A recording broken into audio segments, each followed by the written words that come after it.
بسم اللہ الرحمن الرحیم۔ اللہم صلی علی سیدنا محمد وعلی آل سیدنا محمد وبارک وسلم۔ السلام علیکم۔ آج ہم سورۃ آل عمران کی آیت نمبر 166 سے شروع کریں گے۔ وَمَا أَصَابَكُمْ يَوْمَ الْتَقَى الْجَمْعَانِ فَبِإِذْنِ اللَّهِ وَلِيَعْلَمَ الْمُؤْمِنِينَ وَلِيَعْلَمَ الَّذِينَ نَافَقُوا وَقِيلَ لَهُمْ تَعَالَوْا قَاتِلُوا فِي سَبِيلِ اللَّهِ أَوِ ادْفَعُوا قَالُوا لَوْ نَعْلَمُ قِتَالًا لَاتَّبَعْنَاكُمْ هُمْ لِلْكُفْرِ يَوْمَئِذٍ أَقْرَبُ مِنْهُمْ لِلْإِيمَانِ يَقُولُونَ بِأَفْوَاهِهِمْ مَا لَيْسَ فِي قُلُوبِهِمْ وَاللَّهُ أَعْلَمُ بِمَا يَكْتُمُونَ۔ اور تمہیں جو کچھ اس دن پہنچا جس دن دو جماعتوں میں مڈبھڑ ہوئی تھی وہ سب اللہ کے حکم سے تھا، اور اسی لیے کہ اللہ تعالیٰ ایمان والوں کو ظاہری طور پر جان لے اور منافقوں کو بھی معلوم کر لے، جن سے کہا گیا کہ آؤ اللہ کی راہ میں جہاد کرو یا کافروں کو ہٹاؤ، تو وہ کہنے لگے کہ اگر ہم لڑائی جانتے ہوتے تو ضرور ساتھ دیتے۔ وہ اس دن بے نسبت ایمان کے کفر سے بہت قریب تھے۔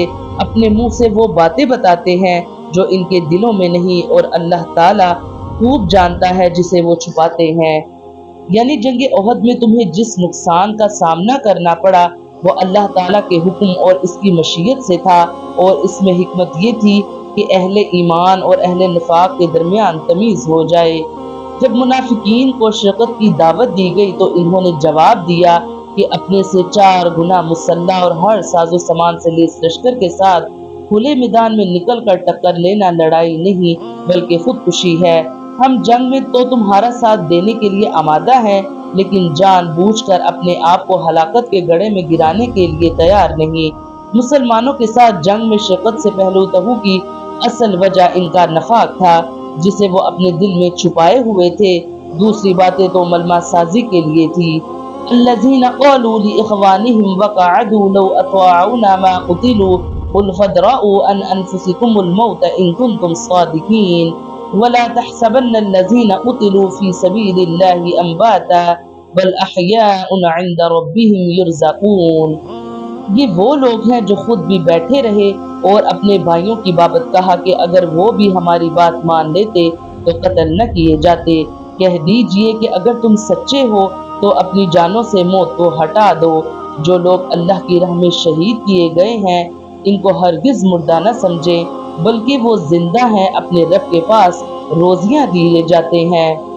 ان کے نفاق کی دوسری کھلی علامت ان کا یہ قول ہے، یعنی اگر تم اتنے ذلیق اور دنا ہو کہ اپنے ناؤک تدبیر سے عقاب تقدیر کو زخمی کر چکے ہو تو ذرا خود کو موت کے آہنی پنجے سے چھڑا کر تو دکھاؤ۔ اس آیت میں منافقین کے اس شعبہ کی جہاد میں شامل ہونا، خواہ مخواہ اپنے آپ کو ہلاکت میں ڈالنا، ایک دوسرے طریقے سے تردید کی ہے۔ فرمایا نہیں بلکہ اس سے دائمی زندگی حاصل ہوتی ہے۔ شہداء کو اللہ کے ہاں بلند درجے ملتے ہیں، پروردگار کے ہاں انہیں ہر قسم کی نعمت اور لذت حاصل ہوتی ہے۔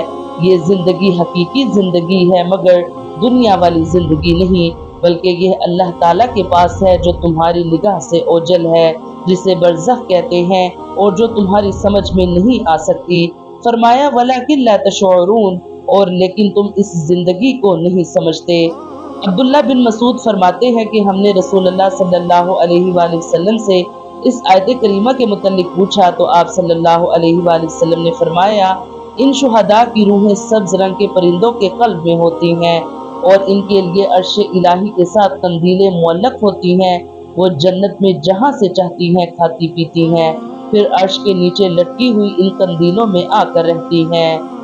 فرحین بما آتاہم اللہ من فضلہ ویستبشرون بالذین لم یلحقوا بهم من خلفہم الا خوف علیہم ولا هم یحزنون یستبشرون بنعمت من اللہ وفضل وان اللہ لا یضیع اجر المؤمنین۔ اللہ تعالیٰ نے اپنا فضل جو انہیں دے رکھا ہے اس سے بہت خوش ہے، اور وہ خوشیاں منا رہے ہیں ان لوگوں کی بابت جو اب تک ان سے نہیں ملے۔ ان کے پیچھے ہیں اس پر کہ انہیں نہ کوئی خوف ہے اور نہ وہ غمگین ہوں گے۔ وہ خوش ہوتے ہیں اور اللہ کی نعمت اور فضل سے، اور اس سے بھی کہ اللہ تعالیٰ ایمان والوں کے اجر کو برباد نہیں کرتا۔ مسند احمد میں نبی صلی اللہ علیہ وآلہ وسلم کی ایک حدیث ہے جس کا مضمون یہ ہے کہ جو شخص نیک عمل کر لے اور وہ دنیا سے چلا جائے، اسے اللہ کے ہاں اس قدر پر لطف اور پرکیف زندگی میسر آتی ہے جس کے بعد وہ کبھی دنیا میں واپسی کی تمنا نہیں کرتا، مگر شہید اس سے مستثنا ہے۔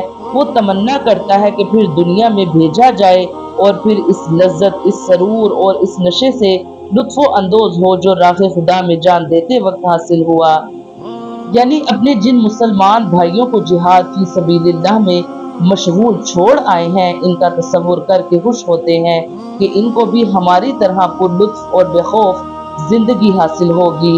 رسول اللہ صلی اللہ علیہ وآلہ وسلم نے فرمایا، جب تمہارے بھائی احد میں شہید ہوئے تو اللہ تعالیٰ نے ان کی روحوں کو سبز رنگ کے پرندوں کے قلبوں میں ڈال دیا، جو جنت کی نہروں پر آتی ہیں، جنت کے پھل کھاتی ہیں اور عرش کے سائے میں سونے کی قندیلوں کے پاس ٹھہر جاتی ہیں۔ جب انہوں نے اپنے پاکیزہ کھانے اور پینے کو دیکھا اور اپنے حسن انجام کو ملاحظہ کیا تو کہنے لگے، اے کاش ہمارے بھائیوں کو بھی یہ معلوم ہو جائے کہ اللہ تعالیٰ نے ہمارے ساتھ کیا ہی اچھا سلوک فرمایا، تاکہ وہ جہاد سے غافل ہو کر جنگ سے منہ نہ موڑے۔ الذين استجابوا لله والرسول من بعد ما أصابهم القرح للذين أحسنوا منهم واتقوا أجر عظيم الذين قال لهم الناس إن الناس قد جمعوا لكم فاخشوهم فزادهم إيمانا وقالوا حسبنا الله ونعم الوكيل۔ جن لوگوں نے اللہ اور رسول کے حکم کو قبول کیا اس کے بعد کہ انہیں پورے زخم لگ چکے تھے، ان میں سے جنہوں نے نیکی کی اور پرہیزگاری برتی، ان کے لیے بہت زیادہ اجر ہے۔ وہ لوگ کہ جو ان سے لوگوں نے کہا، کافروں نے تمہارے مقابلے پر لشکر جمع کر لیا تو ان سے خوف کھاؤ، تو اس بات نے انہیں ایمان میں اور بڑھا دیا اور کہنے لگے، ہمیں اللہ کافی ہے اور وہ بہت اچھا کارساز ہے۔ جنگ احد سے پلٹ کر جب مشرکین کئی منزل دور چلے گئے تو انہیں ہوش آیا کہ انہوں نے آپس میں کہا، یہ ہم نے کیا حرکت کی کہ محمد صلی اللہ علیہ وآلہ وسلم کی طاقت کو توڑ دینے کا جو بیش قیمت موقع ملا اسے کھو کر چلے آئے۔ چنانچہ ایک جگہ ٹھہر کر انہوں نے آپس میں مشورہ کیا کہ مدینے پر فوراً ہی دوسرا حملہ کر دیا جائے، لیکن پھر ہمت نہ پڑی اور وہ مکہ واپس چلے گئے۔ ادھر نبی صلی اللہ علیہ وآلہ وسلم کو بھی یہ اندیشہ تھا کہ یہ لوگ کہیں پھر نہ پلٹ آئیں، اسی لیے جنگ احد کے دوسرے ہی دن آپ نے مسلمانوں کو جمع کر کے فرمایا کہ کفار کے تعاقب میں چلنا چاہیے۔ یہ اگرچہ نہایت نازک موقع تھا مگر پھر بھی جو سچے مومن تھے وہ جانثار کرنے کے لیے آمادہ ہو گئے اور نبی صلی اللہ علیہ وآلہ وسلم کے ساتھ ہمراہ الاسد تک گئے جو مدینے سے 8 میل کے فاصلے پر واقع ہے۔ اس آیت کا اشارہ انہی فداکاروں کی طرف ہے۔ یہ چند آیات جنگ احد کے 1 سال بعد نازل ہوئی تھی، مگر چونکہ ان کا تعلق احد کے سلسلے واقعات سے تھا اسی لیے ان کو بھی اس خطبے میں شامل کر دیا گیا۔ فَانْقَلَبُوا بِنِعْمَةٍ مِّنَ اللَّهِ وَفَضْلٍ لَّمْ يَمْسَسْهُمْ سُوءٌ وَاتَّبَعُوا رِضْوَانَ اللَّهِ وَاللَّهُ ذُو فَضْلٍ عَظِيمٍ۔ نتیجہ یہ ہوا کہ اللہ کی نعمت اور فضل کے ساتھ یہ لوٹے، انہیں کوئی برائی نہیں پہنچی، انہوں نے اللہ تعالیٰ کی رضامندی کی پیروی کی، اللہ بہت بڑے فضل والا ہے۔ اس آیت سے حضرت ابن عباس رضی اللہ عنہما کی حدیث سے کلمہ حسبنا اللہ و نعم الوکیل کی فضیلت ثابت ہوتی ہے کہ کس طرح ابراہیم علیہ السلام، نبی کریم صلی اللہ علیہ وآلہ وسلم اور صحابہ کرام ہر قسم کی برائی سے محفوظ رہ کر اللہ کی نعمت اور فضل کے ساتھ واپس پلٹے اور انہوں نے اللہ کی رضا کی پیروی کی۔